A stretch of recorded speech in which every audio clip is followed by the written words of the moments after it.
Mari belajar dari Italia. Apa yang sebenarnya terjadi di Italia? Apa yang bisa kita jadikan contoh agar tidak terjadi di Indonesia? Kreatif konten ini berasal dari artikel warga Italia, dipersingkat dan dilengkapi data agar lebih mudah dipahami. Tahap 1. Kasus pertama diumumkan. Itu cuma flu. Apa pentingnya pakai masker? Orang-orang ini cuma lebay. Saya kan sehat, gak bakal ketularan. Gak usah panik lah. Tahap 2. Jumlah positif COVID-19 mulai naik signifikan. Cuma beberapa yang kena. Yang meninggal pun hanya orang-orang tua saja yang emang udah punya penyakit. Hidup seperti biasa aja lah. Pacaran, nongkrong bareng temen, jalan-jalan ke mall. Tetep lanjut. Tahap ketiga, jumlah kasus meningkat dengan cepat, berlipat ganda dalam 1 hari. Tingkat kematian pun bertambah. 7 Maret, lebih dari 5.000 kasus positif COVID-19. Zona merah diberlakukan di Italia. Wilayah yang dikarantina hampir 25% dari luas Italia. Sekolah dan universitas tutup, tapi tempat kerja, bar, dan restoran masih buka. Sementara itu, 75% wilayah lain masih menganggap enteng COVID-19. Anjuran mencuci tangan ada di mana-mana, tapi sekadar anjuran dan tak banyak yang melakukan. Tahap 4, jumlah kasus meningkat pesat. Sekolah dan universitas ditutup selama sebulan. Darurat nasional pun diberlakukan. Rumah sakit menambah kapasitas, seluruh kamar dibersihkan untuk memberi ruang bagi pasien COVID-19. Tapi tak ada cukup dokter dan perawat. Ada terlalu banyak kasus pneumonia, terlalu banyak pasien perlu ICU, tapi ruangannya sudah habis, ventilator habis. Pada titik ini seperti kondisi dalam perang.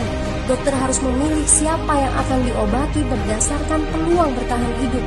Itu berarti pasien lanjut usia dan punya penyakit bawaan seperti hipertensi, diabetes, stroke tidak masuk prioritas karena tidak ada lagi ruang.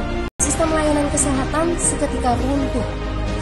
Tahap 5, 9 Maret mencapai lebih dari 9.000 kasus. Seluruh kota Italia lockdown. Orang-orang bisa pergi hanya untuk keperluan darurat dan dalam pengawasan ketat. Semua bisnis masih dibuka karena jika tidak, ekonomi akan runtuh. Itu kebijakan pemerintah. Mulai ada ketakutan, orang-orang mulai memakai masker dan sarung tangan.